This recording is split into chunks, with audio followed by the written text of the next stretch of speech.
Ya con nosotros está el pastor Otilio Román Velázquez, con nosotros para compartir una experiencia hermosa, una experiencia linda para la gloria del Señor. Saludos, pastor Otilio Román.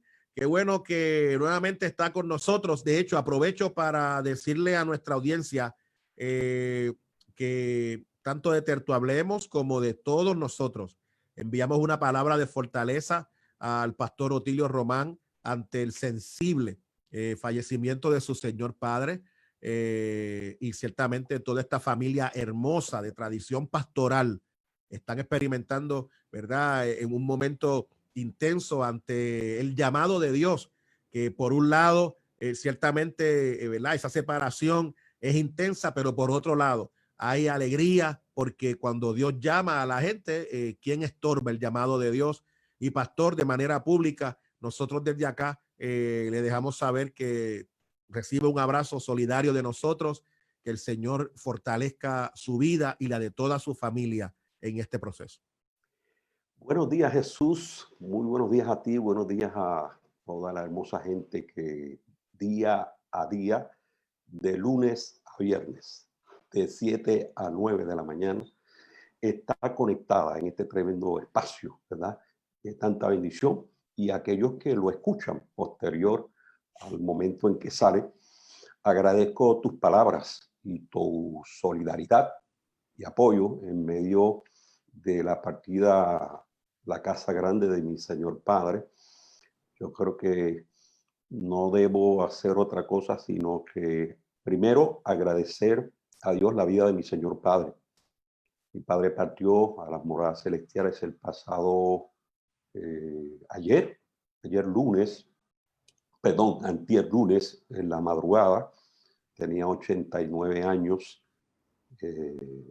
Yo tengo el honor de cargar con su nombre, así que yo soy el junior de la casa. Y nuestra familia agradece a toda la gente que de diferentes formas durante estos pasados 2 días han estado expresando solidaridad con nuestra familia. Estamos muy fortalecidos en medio de esta experiencia, celebrando la vida del viejo. Mi papá fue pastor, fue un ministro por mucho más de 40 años. Ya hacía cerca de 30 años que estaba retirado, ¿verdad?, jubilado de sus funciones pastorales. Y esa primera imagen de pastor que yo vi fue la del viejo. Así que representó para mí una figura mentora, ¿no? Ese primer mentor en la vida mía, sin duda alguna, fue la figura de mi señor padre. En el camino se han ido añadiendo otras figuras que se acumulan en la mentoría de uno, ¿verdad? Pero sin duda alguna, mi señor padre fue esa primera figura que uno vio. Así que hoy estamos celebrando la vida de él, estamos en este proceso, ¿verdad?, de las exequias que van a estar ocurriendo en los próximos días. Pero de nuevo, mi gratitud a nombre mío, a nombre de todos mis hermanos, de toda mi familia, a ti, a Tertu Hablemos y a toda la gente, ministros, compañeros, amigos, pastores, líderes de la iglesia que se han estado solidarizando con nosotros. Así que dentro del proceso de separación está el proceso de satisfacción, ¿verdad? Así que el luto nuestro es un luto que tiene juegas, va caminando, ¿verdad? Guiados por la esperanza de la resurrección. Así que, de nuevo, mi gratitud, Jesús, mi gratitud. Oh, pastor, sabes que te amamos y por el esfuerzo que haces en medio de esta situación, eh, poder estar con nosotros en esta mañana, eso lo valoramos y lo agradecemos de manera poderosa, y más cuando hoy comienza un tema nuevo con el pastor Otilio Román. En todo el mes pasado, el pastor Otilio estuvo trabajando sobre el cuidado pastoral en tiempos de pandemia y pospandemia, pero hoy, el pastor Otilio Román comienza a trabajar una sección muy interesante, y la sección se va a llamar el sermón crisis en el púlpito. Así se va a llamar esta sección. el sermón Crisis en el Púlpito, y el pastor Otilio Román nos va a guiar por todo este sendero de cómo la importancia del sermón, y nos va a estar presentando un montón de herramientas, porque me parece, pastor Otilio, que si hay algo importante dentro de la liturgia de la iglesia, es la palabra de Dios predicada. Estoy de acuerdo, Jesús, estoy de acuerdo. Yo creo que es medular, ¿verdad?, de toda experiencia de liturgia cristiana, el momento de la entrega de la palabra de Dios. Así es. Y cuando hablamos de este tema específico, ¿verdad?, sermón crisis en el púlpito, esa expresión crisis en el púlpito debe llamar a la reflexión, ¿verdad?, porque está asumiendo o está presumiendo que hay o pudiera haber crisis en el púlpito. Y entonces esto nos ayuda a no fallar en el diagnóstico que hacemos de la predicación, ¿no?, ni fallar en el diagnosticado, ¿no? ¿A quién vamos a diagnosticar? Si hay una crisis, pues obviamente hay que hacer algún diagnóstico, o si pudiera haber una crisis, hay que hacer algún diagnóstico del porqué de la crisis. Y no podemos fallar en ese diagnóstico, ¿verdad? La crisis no está en la palabra, que es lo que se predica desde el púlpito, ¿verdad? El diagnóstico no necesariamente se dirige hacia allí, ¿verdad? La crisis pudiera estar en aquellos que entregamos la palabra.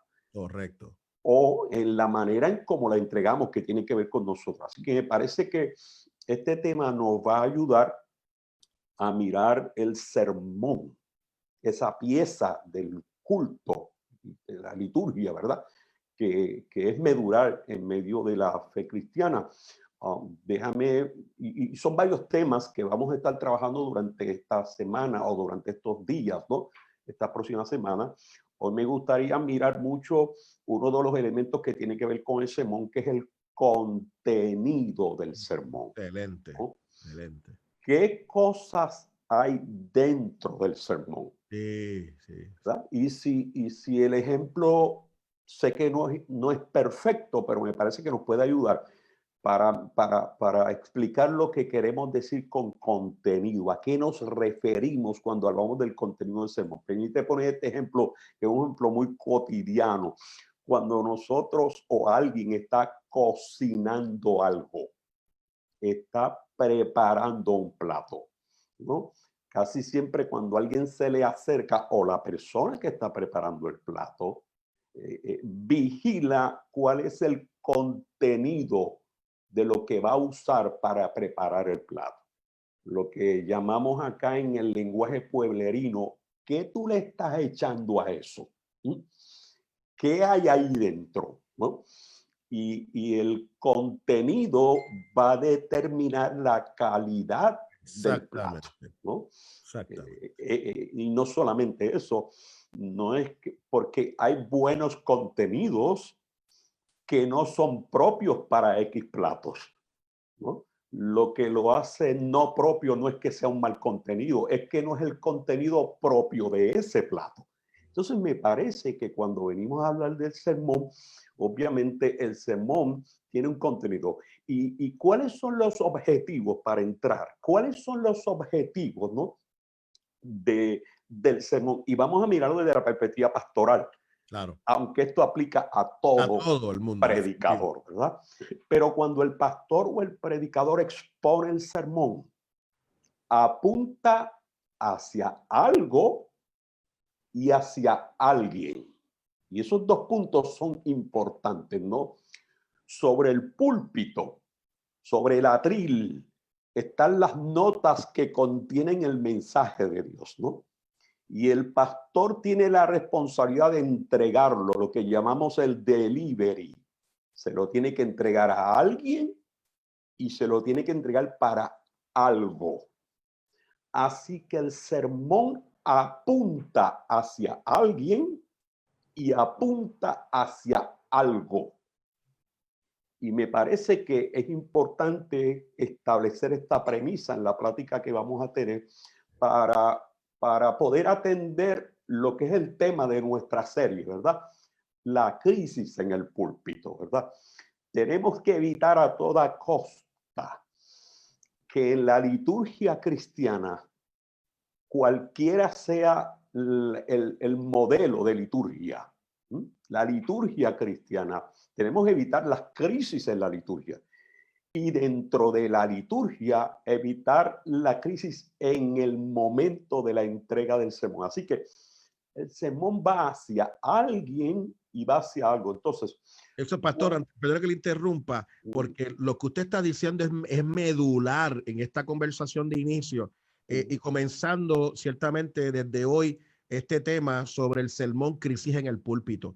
Y es importante porque el sermón, cuando usted habla que va hacia algo o hacia alguien, el sermón tiene un objetivo específico. Claramente. Y es importante que nuestra gente tenga eso claro, porque muchas veces, por ejemplo, yo escucho personas cuando están en la predicación y de momento argumentan, yo no sé por qué lo estoy diciendo, lo voy a decir y esto es, yo no sé, lo voy a decir, y como si no tuviera un rumbo específico. Y muchas veces el sermón pareciera ser que es como al aire, como si esa palabra saliera al aire. Y a mí me parece que el sermón tiene que tener esos elementos claros, y el predicador tiene que saberlo y el pastor tiene que estar consciente de eso. Totalmente de acuerdo. Nuestro sermón no puede ser para las gradas, ¿verdad?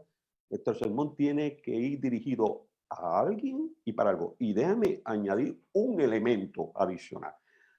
¿Por qué tiene que ir hacia alguien y para algo? Porque el portador del sermón tiene un mensaje que vino de alguien. Exactamente. Le llegó de alguien.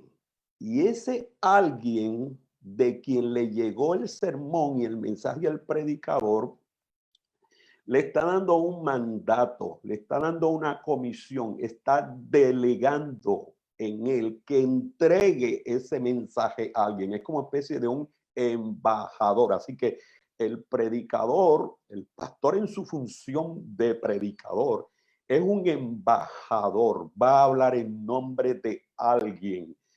Y eso es importante mencionarlo, ¿verdad? Porque si va a hablar en nombre de alguien, tiene que rendirle cuentas a ese alguien. Así es. ¿Verdad? Así que es importante que vaya dirigido a alguien. Entonces, cuando hablamos de que va dirigido a alguien, me parece que hay un relato bíblico de Jesús en el libro de Lucas, capítulo 8, que es la extraordinaria parábola del sembrador, que explica este elemento de que el sermón va dirigido a alguien.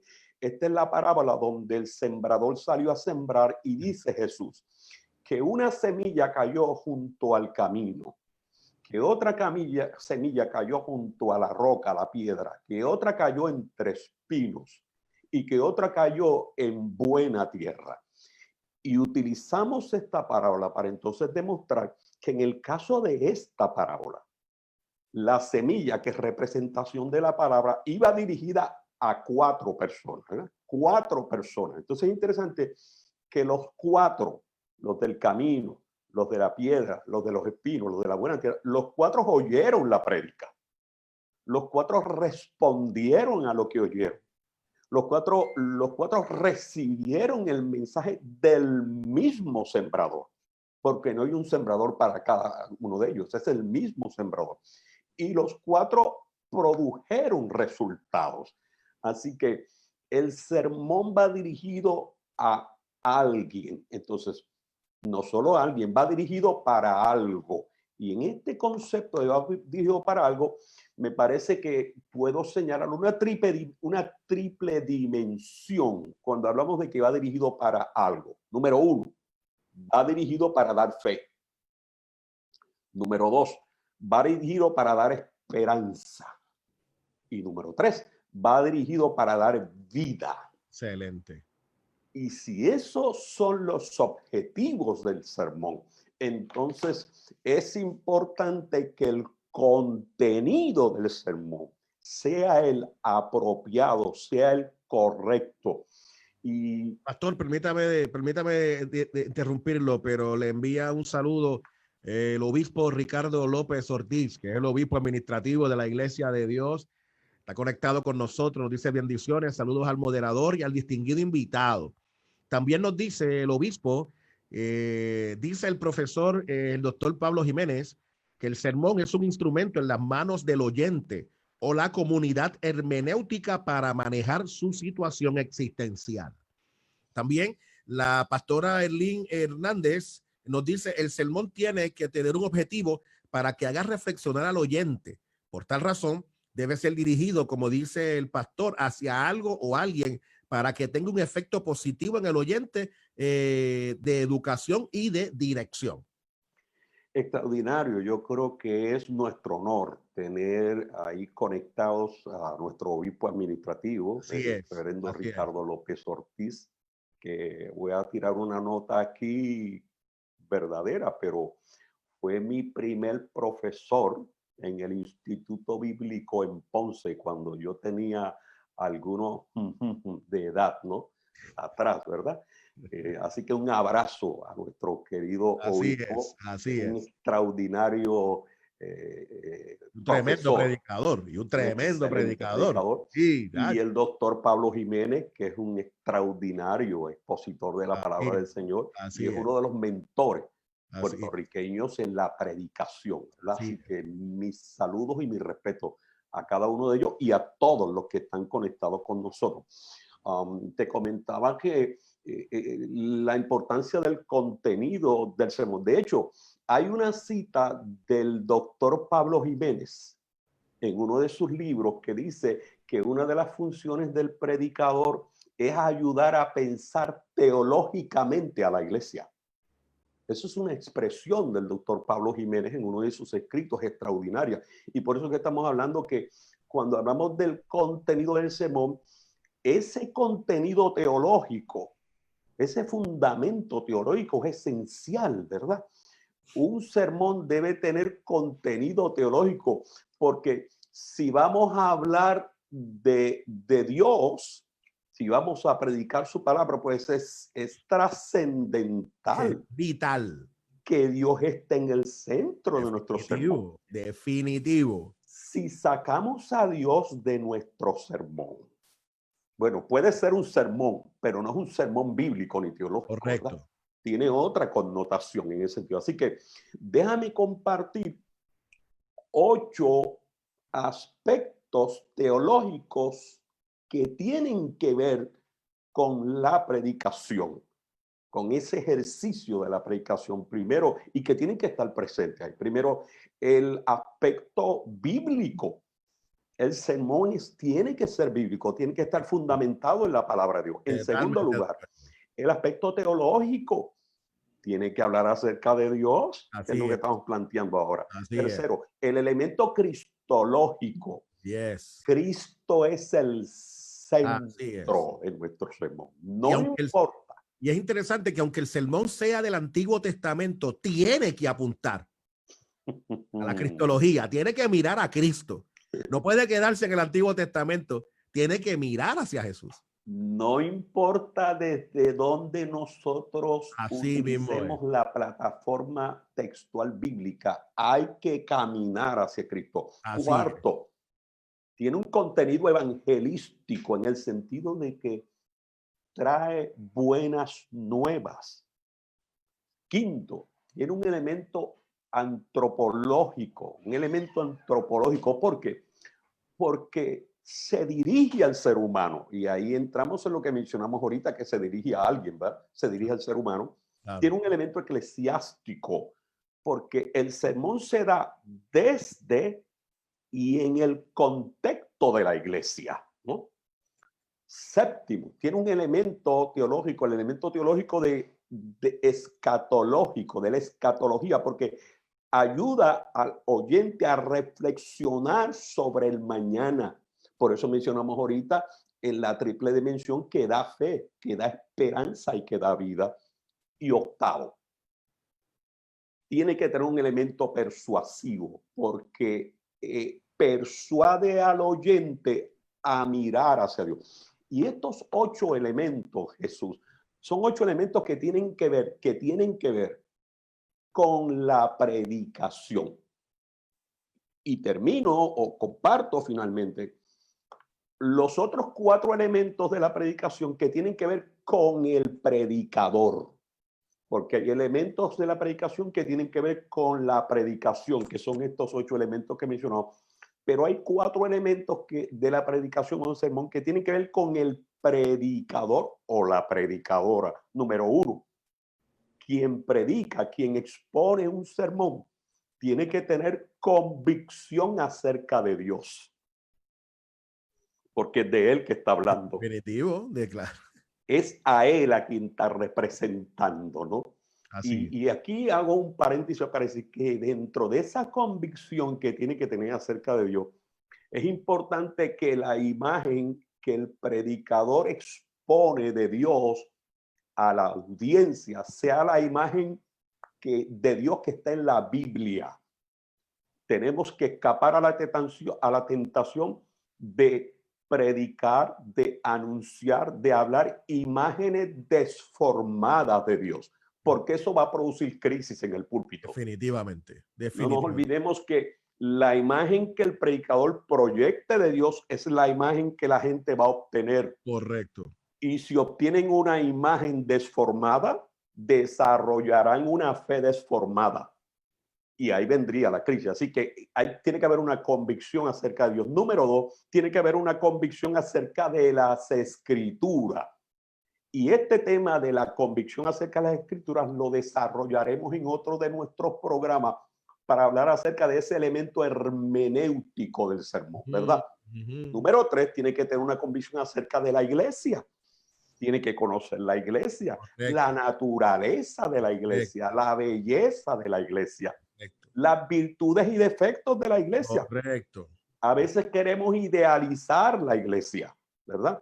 No, la iglesia es un cuerpo, para utilizar la imagen de Pablo, ¿verdad? Es un cuerpo, y como todo cuerpo, pues hay veces que está saludable y hay veces que se enferma, ¿no?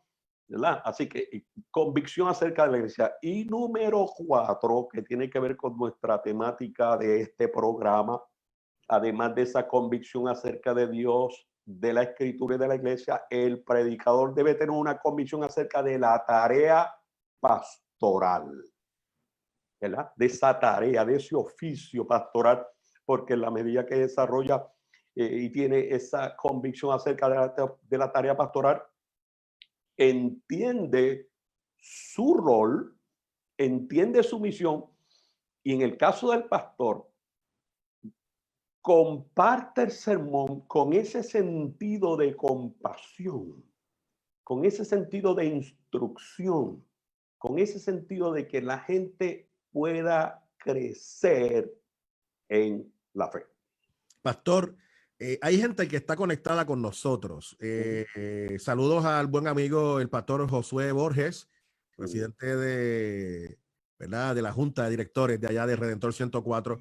El pastor Julio Vallejo, conectado con nosotros. La pastora Aurea Llanos le envía un abrazo, pastor Otilio Román. Y también nos dice que el sermón tiene un porqué y un para qué y es insustituible en la liturgia. También Suset González y el pastor Sigfredo Arce nos dicen bendiciones, el sermón trae buena noticia. También la Iglesia de Dios, Poder de Restauración, también están conectados. Me parece que de allá, este es el pastor Chewi Colón. Chewi Colón. José Chewi Colón. Qué bueno, hermano mío, un abrazo. Pastor, sin lugar a dudas, yo creo fielmente que el predicador, como dice John Stott dice que el predicador, cuando va a lanzar la palabra, ha tenido un tiempo con Dios, ha recibido la palabra de Dios y el predicador se convierte en la boca de Dios. Y cuando se convierte en la boca de Dios, está hablando fielmente lo que ha recibido de Dios. Así que el predicador literalmente se sale él para que Dios sea quien opere en él. Hay un libro que se llama La Predicación de John Stott, Puente entre dos mundos, que lo recomiendo a todo pastor y predicador. Me parece que es un libro genial que nos puede ayudar y dar orientación en medio de la tarea de la predicación. Pastor, porque yo afirmo en esta mañana, Yo afirmo en esta mañana que el sermón es una pieza fundamental y el predicador y quien tiene la tarea de hacerlo tiene que prepararse para hacerlo, porque la noticia que está dando no es una noticia mía, es la que me dieron, y tiene que ser un sermón fidedigno, tiene que ser un sermón bien trazado y bien presentado a la audiencia, porque es palabra de Dios, pastor. Sí, dos cosas ya en nuestra parte final del diálogo que tienen que ver con lo que tú estás planteando, ¿verdad? Cuando uno mira la historia de la predicación, ¿verdad?, a través de los siglos, sí, se da cuenta que la iglesia hubo momentos en donde alivianó la función de la predicación y perdió, ¿verdad?, abstracto, perdió esencia, y hubo otro momento donde la iglesia recuperó. Por ejemplo, cuando hablamos de la reforma protestante del siglo XVI, los que nos han enseñado a nosotros es que la reforma protestante se basó en unos principios, ¿verdad? Sola escritura, sola fe, sola gracia. No era otra cosa sino que un llamado a regresar a la escritura. Y como resultado de ese llamado a regresar a la escritura que hizo la reforma protestante, entonces el sermón recuperó el lugar que había perdido siglos antes. Y desde entonces, de ese siglo XVI para acá, la reforma provocó que puso sobre el pastor una enorme carga y responsabilidad sobre el sermón. Eso es lo primero, la importancia del sermón, y que la iglesia recupere, ¿verdad?, y mantenga, para evitar la crisis en el púlpito, ¿verdad? Y lo segundo que planteo es una expresión que aprendí de un profesor del seminario, que decía que cuando un predicador sube al púlpito, cuando un pastor sube al púlpito, cuando una predicadora sube al púlpito para entregar el sermón de Dios, debe asegurarse que antes de ese ejercicio haya estado sobre sus rodillas y haya estado sobre sus codos. Wow. Sobre sus rodillas, esa relación con Dios. Excelente. Sobre sus codos, esa relación con la hermenéutica, con el texto bíblico, con el estudio del texto bíblico, ¿no?, para poder entregar la palabra de Dios. Subir al púlpito sin haber estado sobre las rodillas y sobre los codos implicaría yo ser uno de los que pueden contribuir a crisis en el púlpito. Y a eso no nos llamó el Señor. La palabra del apóstol Pablo a Timoteo fue: procura con diligencia presentarte a Dios aprobado, como obrero que no tiene de qué avergonzarse y que traza bien la palabra de verdad. Sobre ese elemento de la hermenéutica del sermón, de ese ejercicio, trabajaremos en otro de nuestras secciones en las próximas semanas. Mira, pastor, la revista Time, en el último día del 1979, esta publicó un artículo que se llamaba American Preaching, a Dying Art. La predicación estadounidense es un arte moribundo. Su editor escribió que el enfriamiento de la palabra es uno de los principales contribuyentes a la desazón evidente en más de una de las denominaciones protestantes en estos días. Mientras para los católicos romanos el sermón nunca fue muy importante, sino más bien una base de aperitivo espiritual antes de la Eucaristía. El mismo editor dice: 2 siglos atrás, sin embargo, en toda Nueva Inglaterra, Jonathan Edwards la estremecía por su predicación. Para que la iglesia florezca, dice en el año 1979, él está presentando que hay unos problemas y unas crisis en el púlpito. Y él dice: para que la iglesia florezca de nuevo, no, la mayor necesidad es recobrar la predicación bíblica poderosa y llena de fe. Me parece que es tan medular, que fue como comenzamos nuestra tertulia de esta mañana, ¿no? El lugar que tiene que tener el sermón, la entrega de la palabra, que a veces yo pienso, por ejemplo, cuando en nuestras denominaciones eclesiásticas nuestros líderes eclesiásticos van a buscar un pastor o una pastora para que atiendan la vida pastoral de una congregación, ¿verdad? Y entran en ese ejercicio de búsqueda de la persona que van a encomendar a esa tarea pastoral de una iglesia, lo llevan a la iglesia y dependiendo de la denominación que sea, se da el proceso y la manera en que se da el proceso. Pero hay un elemento común que se da con bastante frecuencia, no importa cuál sea la denominación. Pueden variar los procesos de nombramiento, las formas en que se dan los nombramientos en cada denominación. Pero hay un elemento que parece ser muy común y es el siguiente. Cuando ese proceso está en camino, que el pastor o la pastora, la familia pastoral está siendo llevada a esa congregación por el líder eclesiástico, el líder conciliar, la congregación, la oficialidad, la junta, a veces le dice al pastor, nosotros queremos escucharlo predicar. Correcto. Y lo invitan a un culto, a una actividad donde pueda exponer el sermón, ¿verdad? Porque la congregación quiere escuchar a su pastor o al pastor que está siendo propuesto a predicar. ¿Para qué? Porque es un elemento que van a utilizar para evaluar si lo aceptan, ¿verdad? Si llega como un pastor o no. De nuevo, dependiendo de la denominación que sea, ¿verdad? Se maneja esto. Entonces es interesante porque la labor pastoral tiene muchos elementos, muchas áreas de trabajo. Sin embargo, se evalúa el cómo predicar para determinar si, mira el valor que tiene la predicación. Mírenlo. Y aunque eso puede ser eso puede tener un elemento de injusticia, ¿verdad? En cierto aspecto, pero lo que quiero recalcar es, mira el valor que tiene el ejercicio, el arte, el ministerio, el don de entregar la palabra. Y me parece que en este diálogo que estamos teniendo y tendremos en los próximos días, lo que queremos es reflexionar sobre esto, ¿verdad? Para tapar aquellos huecos que puedan haber en ese trabajo que hacemos de entregar la palabra del Señor.